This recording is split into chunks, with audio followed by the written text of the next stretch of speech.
Praise the lord. ನಮಗೆ ಒಳ್ಳೆಯ ಬೋಧಕನಾಗಿರುವಂತಹ ಯೇಸು ಕ್ರಿಸ್ತರ ಅತಿ ಪರಿಶುದ್ಧವಾದ ನಾಮದಲ್ಲಿ ನಾನು ನಿಮ್ಮನ್ನು ಹೊಂದಿಸ್ತಾ ಮತ್ತೊಂದು ಸಂದೇಶ ಜೊತೆ ನಾನು ನಿಮ್ಮ ಮುಂದೆ ಬಂದಿದ್ದೀನಿ.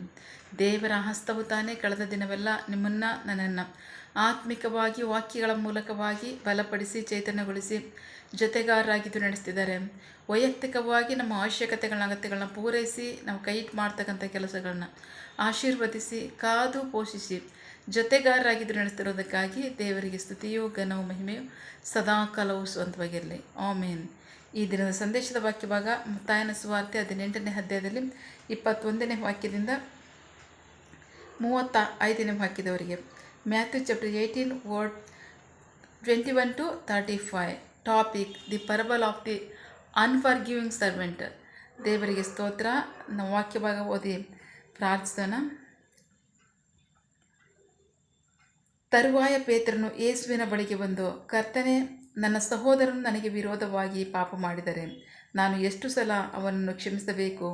7 ಸಲವೋ ಎಂದು ಕೇಳಿದನು. ಅದಕ್ಕೆ ಯೇಸು, 7 ಸಲವಲ್ಲ, 77 ಸಲ ಎಂದು ನಾನು ನಿನಗೆ ಹೇಳುತ್ತೇನೆ. ಆದ್ದರಿಂದ ಪರಲೋಕ ರಾಜ್ಯವು ತನ್ನ ಸೇವಕರಿಂದ ಲೆಕ್ಕವನ್ನು ತೆಗೆದುಕೊಳ್ಳಬೇಕೆಂತ ಒಬ್ಬ ಅರಸನಿಗೆ ಹೋಲಿಕೆ ಆಗಿದೆ. ಅವನು ಲೆಕ್ಕ ತೆಗೆದುಕೊಳ್ಳಲು ಪ್ರಾರಂಭಿಸಿದಾಗ 10 ಕೋಟಿ ರೂಪಾಯಿಗಳನ್ನು ಸಾಲ ಕೊಡಬೇಕಾದವನನ್ನು ಅವನ ಬಳಿಗೆ ತಂದರು. ಆದರೆ ಕೊಡುವುದಕ್ಕೆ ಅವನಲ್ಲಿ ಏನೂ ಇಲ್ಲದ್ದರಿಂದ ಅವನನ್ನು, ಅವನ ಹೆಂಡತಿಯನ್ನು, ಮಕ್ಕಳನ್ನು, ಇದ್ದದ್ದನ್ನೆಲ್ಲವನ್ನು ಮಾರಿ ಸಾಲ ತೀರಿಸಬೇಕೆಂದು ಅರಸನು ಅಪ್ಪಣೆ ಕೊಟ್ಟನು. ಆಗ ಆ ಸೇವಕನು ಮೊಣಕಾಲೂರಿ, ನನ್ನ ಮೇಲೆ ತಾಳ್ಮೆ ಇರಲಿ, ನಾನು ನಿನಗೆ ಸಾಲವನ್ನೆಲ್ಲ ತೀರಿಸಿಬಿಡುತ್ತೇನೆ ಎಂದು ಹೇಳಿದನು. ಆಗ ಅರಸನು ಸೇವಕನ ಮೇಲೆ ಕನಿಕರಪಟ್ಟು ಅವನನ್ನು ಬಿಡುಗಡೆ ಮಾಡಿ ಅವನ ಸಾಲವನ್ನೆಲ್ಲ ಮನ್ನಿಸಿಬಿಟ್ಟನು. ಆದರೆ ಅದೇ ಸೇವಕನು ಹೊರಗೆ ಹೋಗಿ ತನಗೆ ಸುಮಾರು 100 ರೂಪಾಯಿಗಳನ್ನು ಸಾಲ ಕೊಡಬೇಕಾಗಿದ್ದ ತನ್ನ ಜೊತೆಯ ಸೇವಕರಲ್ಲಿ ಒಬ್ಬನನ್ನು ಕಂಡು ಅವನನ್ನು ಹಿಡಿದು ಕುತ್ತಿಗೆ ಹಿಸುಕಿ ನನ್ನ ಸಾಲವನ್ನು ತೀರಿಸು ಎಂದನು. ಆಗ ಅವನ ಜೊತೆಯ ಸೇವಕನು ಅವನ ಪಾದಕ್ಕೆ ಬಿದ್ದು ಅವನಿಗೆ, ನನ್ನ ಮೇಲೆ ತಾಳ್ಮೆ ಇರಲಿ, ನಾನು ಸಾಲವನ್ನೆಲ್ಲ ತೀರಿಸಿಬಿಡುತ್ತೇನೆ ಎಂದು ಅವನನ್ನು ಬೇಡಿಕೊಂಡನು. ಆದರೆ ಅವನು ಅದಕ್ಕೆ ಒಪ್ಪದೆ ಹೊರಟು ಹೋಗಿ ತನ್ನ ಸಾಲವನ್ನು ತೀರಿಸುವವರೆಗೆ ಅವನನ್ನು ಸೆರೆಮನೆಯಲ್ಲಿ ಹಾಕಿಸಿದನು. ಅವನ ಜೊತೆಯ ಸೇವಕರು ನಡೆದದ್ದನ್ನು ನೋಡಿ ಬಹಳ ವ್ಯಥೆಪಟ್ಟು ಹೋಗಿ ತಮ್ಮ ಅರಸನಿಗೆ ನಡೆದದ್ದನ್ನೆಲ್ಲವನ್ನು ವರದಿ ಮಾಡಿದರು. ಆಗ ಅರಸನು ಅವನನ್ನು ತನ್ನ ಬಳಿಗೆ ಕರೆದು ಅವನಿಗೆ, ದುಷ್ಟ ಸೇವಕನೇ, ನೀನು ನನ್ನನ್ನು ಬೇಡಿಕೊಂಡಿದ್ದರಿಂದ ನಾನು ನಿನ್ನ ಸಾಲವನ್ನೆಲ್ಲ ಮನ್ನಿಸಿದೆನು. ನಾನು ನಿನ್ನ ಮೇಲೆ ಕರುಣೆ ತೋರಿಸಿದಂತೆಯೇ ನೀನು ಸಹ ನಿನ್ನ ಜೊತೆ ಸೇವಕನ ಮೇಲೆ ಕರುಣೆ ತೋರಿಸಬೇಕತ್ತಲ್ಲವೇ ಎಂದು ಹೇಳಿ ಕೋಪಗೊಂಡು ತನಗೆ ಕೊಡಬೇಕಾದ ಸಾಲವನ್ನೆಲ್ಲ ತೀರಿಸುವ ತನಕ ಅವನನ್ನು ಪೀಡಿಸುವ ಹೊಸಕ್ಕೆ ಒಪ್ಪಿಸಿದನು. ಅದರಂತೆಯೇ ನಿಮ್ಮಲ್ಲಿ ಪ್ರತಿಯೊಬ್ಬನು ಹೃದಯಪೂರ್ವಕವಾಗಿ ತನ್ನ ಸಹೋದರನನ್ನು ಕ್ಷಮಿಸದೆ ಹೋದರೆ ಪರಲೋಕದಲ್ಲಿರುವ ನನ್ನ ತಂದೆಯೂ ಸಹ ನಿಮಗೆ ಹಾಗೆಯೇ ಮಾಡುವನು ಎಂದನು. ದೇವರಿಗೆ ಸ್ತೋತ್ರ. ಏನು ಪ್ರೀತಿ ದೇವರ ಮಕ್ಕಳೇ, 35ನೇ ವಾಕ್ಯ. ನಿಮ್ಮಲ್ಲಿ ಪ್ರತಿಯೊಬ್ಬನು ಸಹ ಹೃದಯಪೂರ್ವಕವಾಗಿ ನಮ್ಮ ಜೊತೆ ಸಹೋದರರನ್ನ ಕ್ಷಮಿಸದೆ ಹೋದರೆ ಪರಲೋಕದಲ್ಲಿರುವ ನನ್ನ ತಂದೆಯೂ ಸಹ ನಿಮಗೆ ಹಾಗೆಯೇ ಮಾಡುವನು. ದೇವರಿಗೆ ಸ್ತೋತ್ರ. ನಾವು ವಾಕ್ಯಭಾಗ ನೋಡ್ತಾ ಇದ್ವಿ. ಬಹಳ ಪ್ರಮುಖವಾಗಿ ಇಲ್ಲಿ ಪೇತ್ರನ ಕೇಳ್ತಾ ಇದ್ದಾನೆ. ನಮಗೆ ವಾಕ್ಯಭಾಗ ನೇರವಾಗಿ ಹೇಳ್ಕೊಂಡು ಹೋಗ್ತಾ ಇದೆ. ಸ್ಪಷ್ಟವಾಗಿ ನೇರವಾಗಿ ಬೋಧಿಸಿದ್ದಾರೆ ಯೇಸು ಕ್ರಿಸ್ತರು. ನಮಗೆ ಎಷ್ಟೋ ವಾಕ್ಯಗಳು ಬೈಬಲಲ್ಲಿ ಏನಾಗಿದೆ, ಸಾಮ್ಯಗಳ ರೂಪದಲ್ಲಿದೆ. ಅಷ್ಟು ಮಾತ್ರ ಅಲ್ಲ, ಅದು ನೇರವಾಗಿ ಇದೆ. ಅಷ್ಟು ಮಾತ್ರ ಅಲ್ಲ, ಪ್ರವಾದನ ರೂಪ, ಪದ್ಯ ರೂಪ. ದೇವರಿಗೆ ಸ್ತೋತ್ರ. ಹೀಗೆ ಆದರೆ ಇಲ್ಲಿ ವಾಕ್ಯಭಾಗ ನೇರವಾಗಿ ಬೋಧಿಸಿದ್ದಾರೆ ಯೇಸು ಕ್ರಿಸ್ತರು. ಏನು ಪೇತ್ರನ ಕೇಳ್ದ, ನನ್ನ ಸಹೋದರ ತಪ್ಪು ಮಾಡಿದ್ರೆ ನಾನು ಎಷ್ಟು ಸಾರಿ ಕ್ಷಮಿಸಬೇಕು ಅಂತ. 7 ಸಾರಿನ ಅಂತ ಕೇಳಿದೆ. ಯಾಕೆಂದರೆ ಧರ್ಮಶಾಸ್ತ್ರ ಅದನ್ನೇ ಹೇಳ್ತಕ್ಕಂಥದ್ದು. ಆದರೆ ಯೇಸು ಕ್ರಿಸ್ತ ಹೇಳ್ತಾರೆ ಇನ್ನೂ ಮುಂದುವರೆದು 77 ಸಲ ಅಂತ ಹೇಳ್ತಾರೆ. ದೇವರಿಗೆ ಸ್ತೋತ್ರ. ಅಷ್ಟು ಸಾರಿ ನೀನು ಕ್ಷಮಿಸಲೇಬೇಕು. ಯಾಕಂತಂದರೆ ಅಂತ ಹೇಳಿ ಯೇಸು ಕ್ರಿಸ್ತರು ಪರಲೋಕ ರಾಜ್ಯವು ಯಾವುದಕ್ಕೆ ಹೋಲಿಕೆಯಾಗಿದೆ ಅಂತ ಕೇಳ್ತಾ ಇದ್ದಾರೆ. ಅದರಲ್ಲಿ ಅರಸನು, ಏಕೆಂದರೆ ದೇವರನ್ನು ಬಿಟ್ಟರೆ ಅರಸನೇ. ನಾವು ನೋಡ್ತಾ ಇದ್ದೀವಿ ಬೈಬಲಲ್ಲಿ ಕೆಲವು ಅರಸಗಳು ಇಡೀ ಜಗತ್ತನ್ನೇ ಆಳಿರ್ತಕ್ಕಂಥ ಅರಸರುಗಳಿದ್ದಾರೆ. ದೇವರಿಗೆ ಸ್ತೋತ್ರ. ಅದನ್ನೆಲ್ಲ ಯಾರು ಕೊಟ್ಟರು? ದೇವರೇ ಅವ್ರಿಗೆ ಕೊಟ್ಟಿದ್ದು.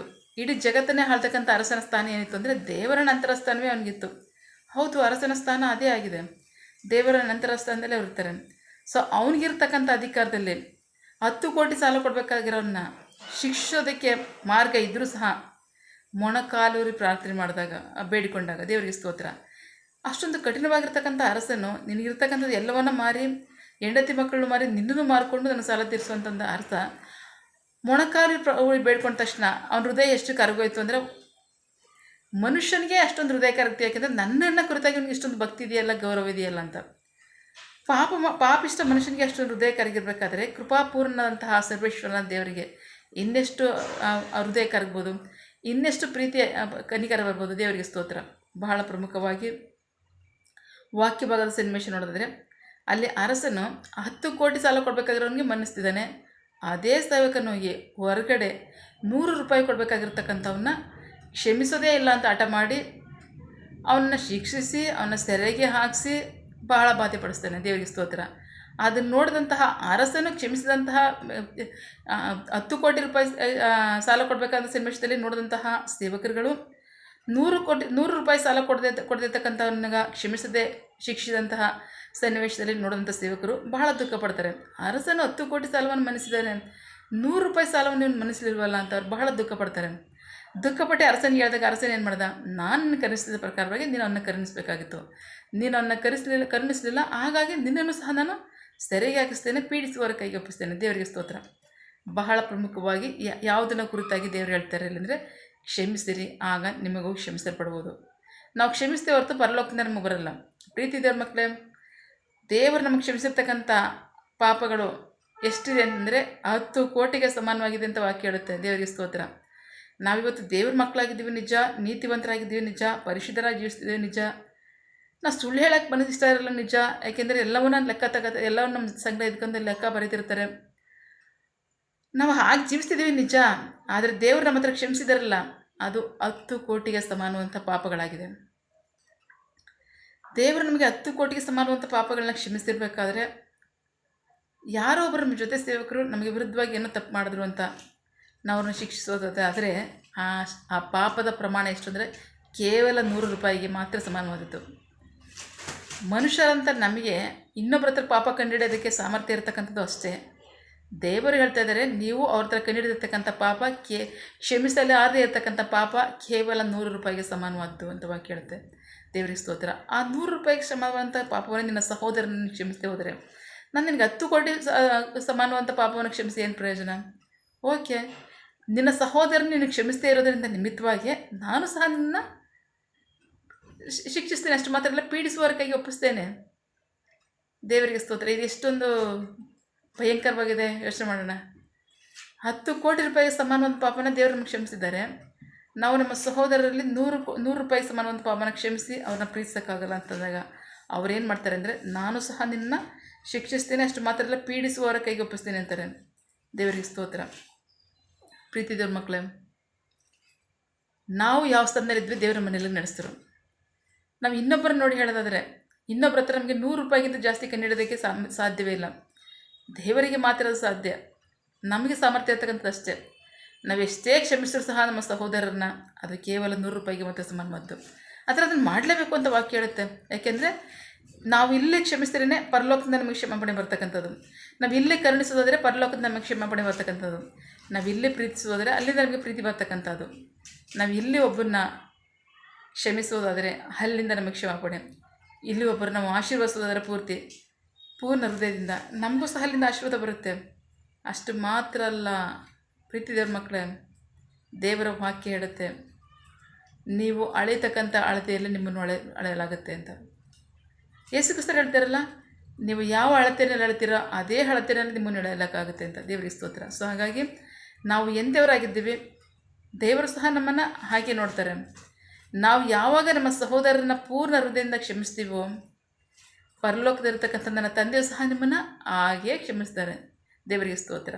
ಸೊ ಹಾಗಾಗಿ ಇನ್ನೊಬ್ಬರದು 100 ರೂಪಾಯಿಗೆ ಸಮಾನವಂತಹ ತಪ್ಪನ್ನು ನಾವು ಕಂಡುಹಿಡಿದು, ಅವರು ಅಪರಾಧಿಗಳು, ಅವರು ಶಿಕ್ಷೆಗೆ ಪಾತ್ರರು, ಅವರು ಪಾಪಿಸ್ತು ಅಂತ ನಾವು ತೀರ್ಮಾನ ಮಾಡೋ ಬದಲು ನಮ್ಮ ಹತ್ರ 10 ಕೋಟಿಗೆ ಸಮಾನವಾದ ಪಾಪನ ಕ್ಷಮಿಸಿರ್ತಕ್ಕಂಥ ದೇವರು ನೆನೆಸ್ಕೊಳ್ಳಿ. ಒಬ್ಬ ಮನುಷ್ಯನೇ ತನ್ನ ಮುಂದೆ ಮೊಣಕಾಲುವಂತಹ ಒಬ್ಬ ಮನುಷ್ಯ ಸೇವಕನಿಗೆ ಎಷ್ಟು ಕನಿಕರ ತೋರಿಸ್ತಾ. ಸೊ ಆದರೆ ಪರಲೋಕದ ತಂದೆ, ಕೃಪಾಪೂರ್ಣ ತಂದೆ ಇನ್ನು ಎಷ್ಟು ಅಧಿಕವಾಗಿ ಅವರು ನಮ್ಮನ್ನು ಕ್ಷಮಿಸುವವರಾಗಿದ್ದಾರೆ, ಕನಿಕರಿಸುವವರಾಗಿದ್ದಾರೆ.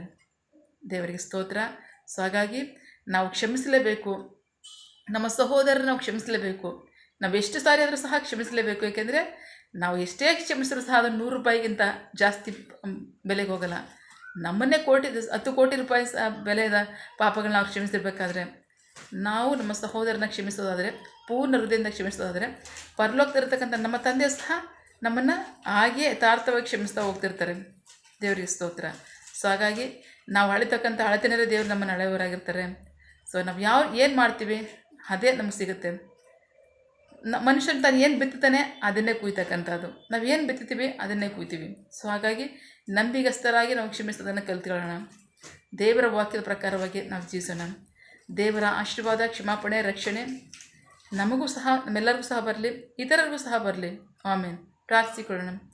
ಸಕಲ ಸೃಷ್ಟಿಕರ್ತನೆ, ಸರ್ವಾಧಿಕಾರಿಯೇ, ಸಾರ್ವಭೌಮನೇ, ಉನ್ನತನೇ, ಮಹೋನ್ನತನೇ, ಮಹಾಪರಿಶುದ್ಧನೇ, ಪ್ರೀತಿ ಸ್ವರೂಪನೇ, ನೀತಿವಂತನೇ, ಅಧಿಪತಿಯೇ, ಸೇನಾಧೀಶ್ವರನೇ, ಇರುವಾತನೇ, ಸರ್ವವ್ಯಾಪಿಯೇ ಸಪ ಇದನ್ನೇ ವಾಕ್ಯಗಳ ಮೂಲಕವಾಗಿ ನಮ್ಮ ಸಂಗಡ ಮಾತಾಡಿದಂತಹ ನಿಮ್ಮ ಪ್ರೀತಿಗಾಗಿ, ನಂಬಿಗಸ್ತಿಗೆ ನಿಮಗೆ ಸ್ತೋತ್ರ.